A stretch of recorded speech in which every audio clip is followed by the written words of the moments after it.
and parchment paper. So I gathered these from outside, literally went around, picked flowers, leaves, petals, whatever I thought was interesting outdoors, and all you have to do is press them. And how you do this is you lay down a piece of parchment or wax paper, and you lay down your florals or like botanical pieces that you found, another piece of parchment paper on top, and just layer some heavy books on top of it. And I actually kept this pressed for about 4 days under this stack of books you see right here.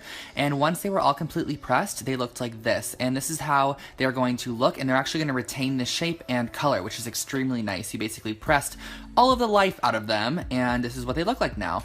So I layered them on my canvas, found out where I wanted to place them, and just sort of maneuvered it around for a while and found out I love this variation here, glued them down with hot glue, and you are done with your super inexpensive canvas.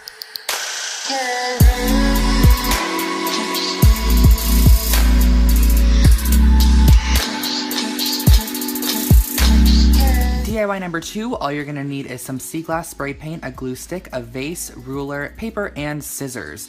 So I absolutely love the outlook of this frosted glass vase. I thought it looked so expensive and very West Elm-esque.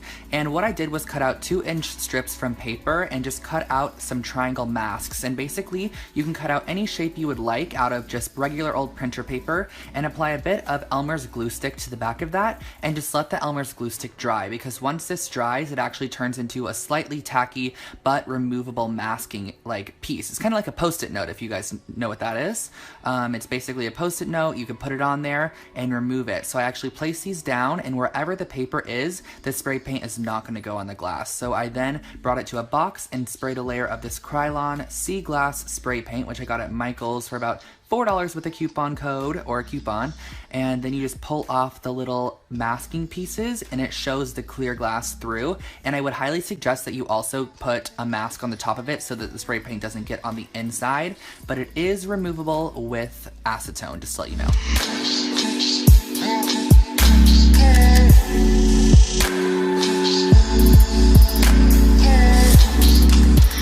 For the hanging mirror DIY, you're going to need a square mirror, some E6000, an X-Acto knife, some chain, spray paint of choice, a piece of wood, ruler, and some of those screw hooks. And what you're going to start off by doing is taking a small piece of wood and cutting it down to 12 inches in width. And I actually just found this 24-inch piece from Michael's already like this. It was sold like this for like $1.50, and I just cut it directly in half by swiping over it with an X-Acto knife a few times. I then proceeded to screw some of these little hooks in that are meant for hanging things on the ceiling or whatever they're meant for. I use them, and those are going to be what's going to hang up the jewelry. And I suggest that you screw them towards the back more than opposed to the front, because it can split the wood, since this wood is very thin. And then after I got those in, I actually sprayed both pieces of wood, even the one with the little screw hooks on it, with this hammered glass spray paint, and then used my E6000 adhesive, which is like super strong industrial cement basically, to adhere down both sides. And this is just going to make sure that they stay super secure on top of the glass mirror.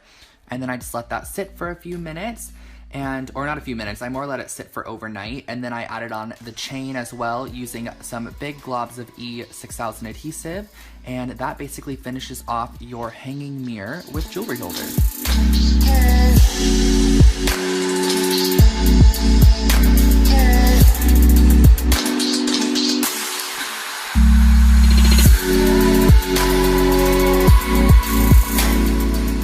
This DIY may be the easiest, but it's one of my favorites, and all you're gonna need is a lampshade, some wood clips, paint, and a hot glue gun, so super minimal supplies. And I first started off by taking my wood clips and painting them black.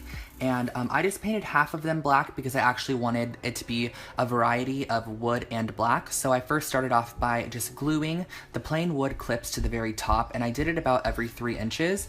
And then below that, in between, I actually glued the black clips that I did right in between the brown clips. And then I just finished off with a bit of paint on top of the black, and you're basically done. You can clip your mementos on, and that's your new lampshade.